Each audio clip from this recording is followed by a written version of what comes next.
Siyacela ukuthi abantu abadala ogogo nomkhulu balithole ithuba lokuthi beze bazogoma ngoba umgomo nje osojwayelekile esiwaziyo alukho litheni olukhona emgomeni.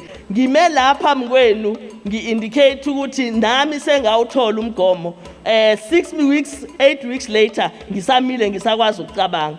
Uma ngabe ugoma lokhu kukusiza impilo yakho kodwa kukusiza nokuthi sinakekele ogogo nomkhulu. Sicela kubona kakhulukazi ukuthi bahambe bayobhalisa. Siyacela kodwa ukuthi noma ngabe ungasabhalisile ngoba sesivulile sondela endaweni yangakini ukwazi ukuthi uma ufika khona uzofika ubhalise kulula futhi kuyashesha. Ibhedlela zethu eziningi ziyajova noma ziyagoma iviki neviki ngoba sinama sites amaningi awu 608 esizowavula kodwa sizowavula wonke kanye sizowavula ngokulandelana ngokubheka isidingo nokubheka ukuthi abantu abaningi bakuphi. Kodwa lokho sizo-announce iviki neviki senzela ukuthi abantu bakithi bangacomplain, abantu bakithi bangahlupheki, bangazazi ukuthi namhlanje bashonaphi. But siyabacela ngempela, siyabanxusa ukuthi ithuba selifikile asilisebenzise.